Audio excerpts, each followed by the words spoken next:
Hello everyone.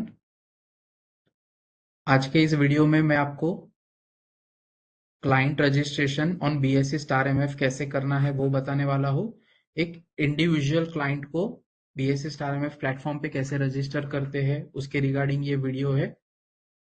Before we start with the client registration process, एक चीज का आपको हमेशा ध्यान रखना है कि आप बीएससी स्टार एमएफ पे उन्हीं क्लाइंट्स को ऑनबोर्ड करेंगे या उन्हीं क्लाइंट्स को रजिस्टर करेंगे जिनका केवाईसी हो चुका है।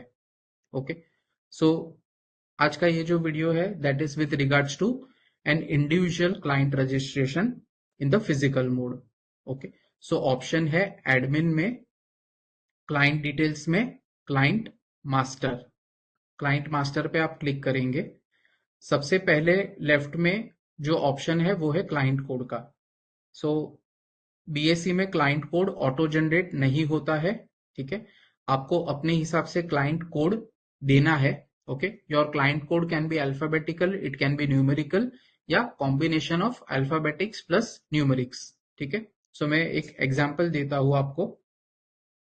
जैसे मैंने एक क्लाइंट कोड में क्रिएट कर रहा हूं, तो मैंने क्लाइंट कोड रखा है टेस्ट 101 फॉर एग्जाम्पल। ठीक है, सामने मेंबर आईडी ऑटोमेटिकली वहां पे पॉपअप हो रहा है। ठीक है, उसको एज इट इज रखिए, ब्रांच को कुछ मत कीजिए, डीलर को कुछ मत कीजिए। टैक्स स्टेटस जैसे मैंने बताया था, टैक्स स्टेटस में हम लेंगे इंडिविजुअल। आज हम एक इंडिविजुअल क्लाइंट को ऑनबोर्ड करने का प्रोसेस देख रहे हैं। ओके, उसके सामने है holding nature. Holding nature can be single, it can be joint और इट कैन बी एनीवन और सर्वाइवर। तो इन्वेस्टर की जैसी रिक्वायरमेंट है वो हिसाब से आप यहाँ पे यूसीसी क्रिएट करेंगे। अगर इन्वेस्टर को अलग अलग होल्डिंग नेचर में इन्वेस्टमेंट करना है तो आप सेपरेट यूसीसी क्रिएट करेंगे as per the holding nature. ठीक है, सो करंटली जो मैं बता रहा हूँ वो एक सिंगल होल्डिंग नेचर के लिए है। ओके, सो मैंने यहाँ पे सिलेक्ट कर लिया है single. Okay, primary holder first name, middle name और लास्ट नेम। ओके, या तो आप इन्वेस्टर का नाम फर्स्ट मिडल और लास्ट में रख सकते हैं या तो पूरा नाम फर्स्ट नेम में भी आप एंटर कर सकते हैं। तो मैं फर्स्ट नेम में नेम एंटर कर रहा हूं। ठीक है, इन्वेस्टर की डेट ऑफ बर्थ, इन्वेस्टर की जो भी डेट ऑफ बर्थ होगी आपको वो कैलेंडर में से सिलेक्ट कर लेनी है। ठीक है, इन्वेस्टर का जेंडर जो है वो आप ड्रॉप डाउन में से सिलेक्ट करेंगे। उनका ऑक्यूपेशन कोड भी आप ड्रॉप डाउन में से सिलेक्ट कर लेंगे।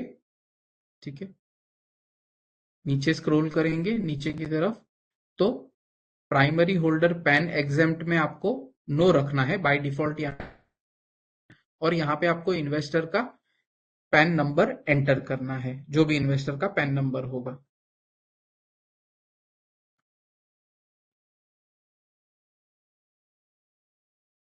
ओके, तो मैंने एक पैन नंबर यहाँ पे एंटर कर लिया।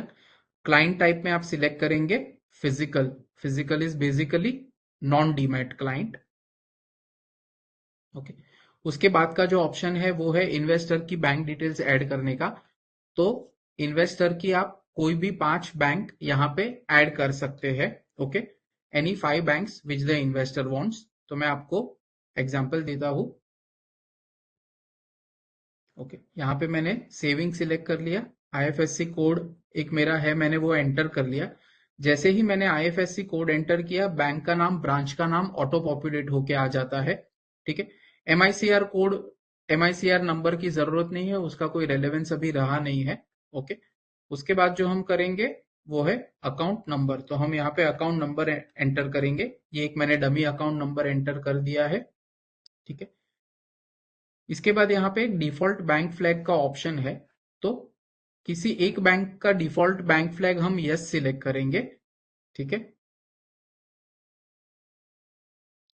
अगर इन्वेस्टर की सेकंड बैंक है तो हम सेकंड बैंक भी यहाँ पे ऐड कर देंगे। ओके, जैसे ही मैंने आईएफएससी कोड एंटर किया, बैंक का नाम, ब्रांच का नाम ऑटो पॉपुलेट हो गया। ओके, मुझे सिर्फ अकाउंट नंबर एंटर करना है, वो मैंने कर दिया। ठीक है, इसमें डिफॉल्ट बैंक फ्लैग नो कर दिया क्योंकि किसी एक में ही आपको यस रखना है।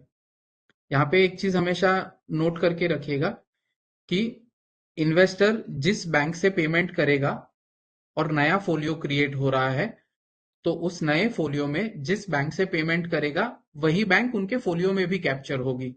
ठीक है, तो वो यहाँ पे उसका डिफॉल्ट बैंक फ्लैग यस है या नो है उसका कोई इंपॉर्टेंस नहीं है। ओके, सो इन्वेस्टर की बैंक आप ऐसे ऐड कर सकते हैं।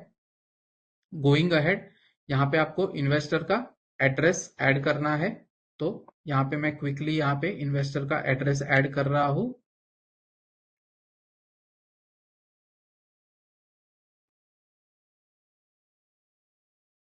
इन्वेस्टर का मोबाइल नंबर और ईमेल एड्रेस ऐड करना है।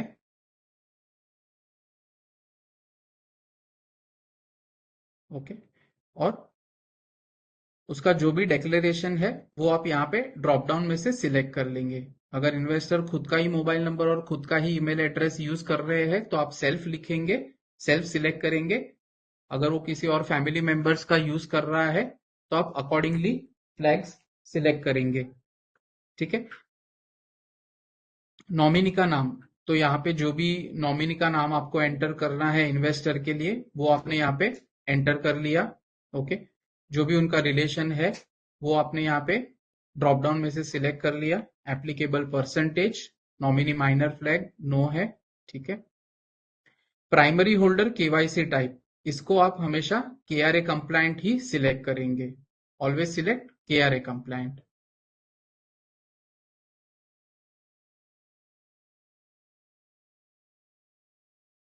ओके, और कुछ फिलअप नहीं करना है।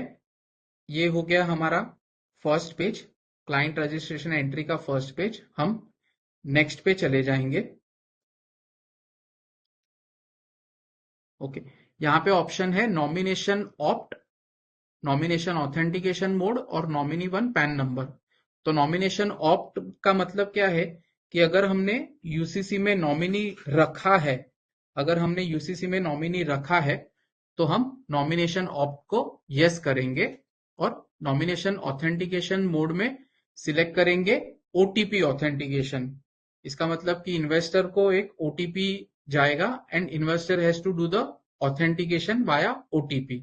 ओके, और अगर नॉमिनी वन, जो जिनको हमने नॉमिनी रखा है उनका पैन नंबर है तो हम यहाँ पे पैन नंबर भी एंटर कर सकते हैं। ओके, ये करने के बाद हम सेव पे क्लिक करेंगे। ओके, जैसे ही हम सेव पे क्लिक करेंगे हमें एक मैसेज आएगा सेव सक्सेसफुली।